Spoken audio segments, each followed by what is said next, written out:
And thanks for joining us on another episode of Sports Cards Mania. Today's video, we're going to title it, Come On, Man.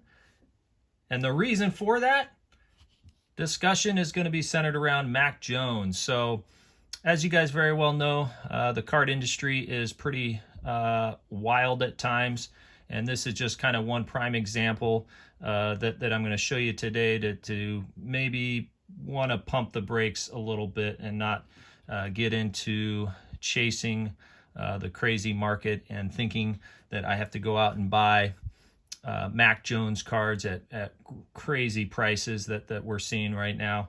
I know when I first got back into the card market, I fell into that trap, and a lot of people do, and some of it could be a little bit of market manipulation, and others could just be not understanding supply and demand, and some of these cards, whether it's raw or graded, coming out the gate, are just selling at ridiculous prices. And I, for one, am just going to sit on the sidelines. I want to see a bigger sample size and know that, as the cards continue to get graded and there's a higher population or availability of these cards, the prices will come down pretty dramatically. So this is just a video that I wanted to put out to, let those viewers who are on the channel today to kind of hit the pause button and err on the side of caution. So we've got up here on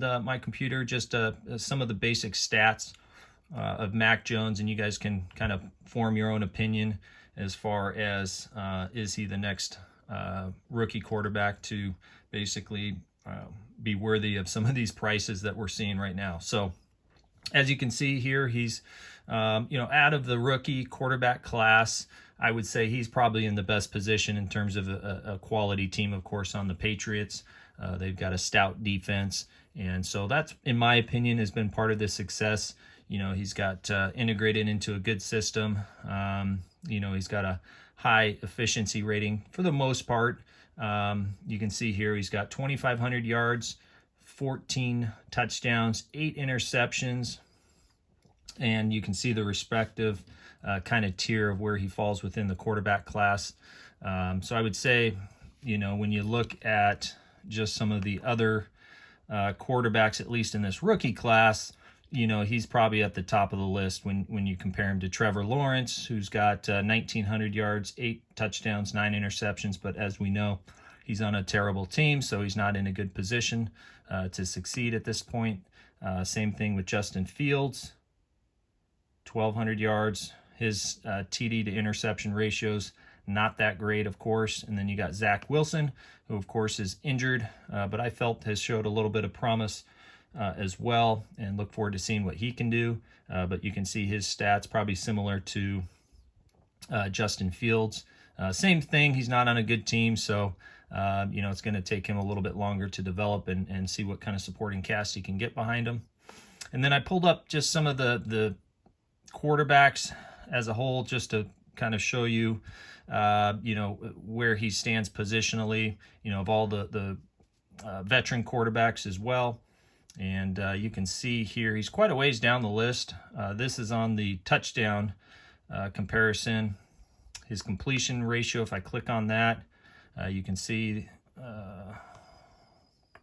that must have brought him.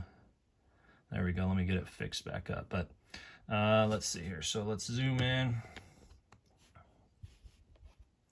So most of the top tier quarterbacks in that mid 60% completion percentage, and you can see he's at about 70%. So he does fare a little bit better on that front. But just kind of looking at this graph, and you can see in terms of yardage where he falls, and how far behind he is on the touchdown. But again, they haven't really needed to press probably that to be throwing as many touchdowns as some of these other quarterbacks. But here's where I want to kind of start and show you some of these crazy prices. Come on, man. $2,125 sold. 48 bids, and then followed up with $1,725. Now, some of it could be some, shill bidding to kind of set this high market for other slabs that are coming down the pike, but it's hard to really tell. I mean, you try and look at some of the feedback, which, you can see these are a 5, so I would say that's quite low. So whether these sales actually came through and paid, we'd have to go through and maybe look at 130 point as well. But you can see here at 845 bid by a 320 rating, so that one's a little better. Now keep in mind, you can buy these raw cards for about $30 roughly. And so, depending on the grading company and the grading fee, if you went to SGC, that's $30. And PSA's, 150. But still, these prices are not sustainable or warranted, in my opinion. So even looking at this SGC 10, $350. 48 bids. Now this one, you can see they're pretty strong user feedback ratings, so these might be legit. And when you compare it to a Justin Herbert, you can pick those up for about $100 to $150 right now. Roughly, I pulled these up, just some SGC 10 sales recently here as well. You had to buy it now at about $95, 81. Now his card prices have softened a bit. You can see there was one that sold for $185, 9 bids, and that could be just he hasn't played quite as well here recently in the past few games, and so you've seen maybe a little bit dip in some of his card prices. Okay. And even a 9, look at this. So you got the SGC 10, which sold for $350. Okay. You've got it followed by a 9.5, $105. And this one, yep, another one for $115. I thought there was a SGC 10. Did I?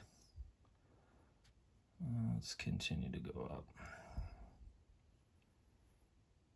Man, is this just like repeating here? All right, there we go. Oh, there it was. So there's the SGC 9, which sold for $106, which, a 9 to 9.5, a half grade, jumps it up $250 almost. That's a bit of a stretch, and there's only a $14 gap in the 9.5 and a 10, which is, normally you'd expect to see that ratio from a 10 to 9.5 much lower. So I was surprised by that one as well. Let's take a look at the bidding history for this particular card. Yeah, and see, look, those are some, but who knows? I mean, this person may have a bunch of these cards and he wants to bid it up, to pay it, or he truly feels that's kind of the market price. But for me, again, I kind of explained my theory and just kind of words of caution to not necessarily get into all the hype behind Mac Jones or any other quarterback for that matter, especially when these grading companies right now, more so on PSA, is primarily shut down. But once they open up some of these lower tier service levels, we're of course going to see a glut of some of these base cards, whether it's in Mac Jones or any of these other quarterbacks for that matter. So as the pop count grows and the slabs hit the market, these prices will inevitably come down. And of course you've got injury to always take into consideration, or just one game he could have 3 interceptions and people move off the bandwagon, or at this point they're the Patriots are probably projecting to make a playoff run, given their stout defense and how well Mac Jones has been playing in terms of his efficiency. So, you'll see some of a run up as the season progresses if they do make the playoffs.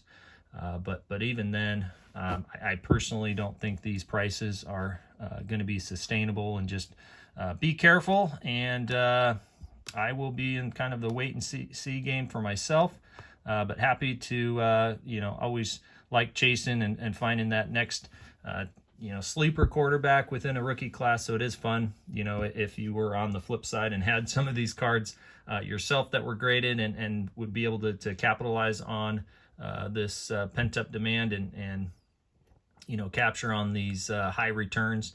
But just wanted to put the video out. Let me know what you guys think. Should we be pursuing Mac Jones? Are you guys confident in his playing ability? What about at these prices? Are you guys looking to buy SGC slabs or PSA slabs at these prices? Give me your thoughts. All right, if you're new to our channel, feel free to consider subscribing and give us a big thumbs up. We'll see you on the next one.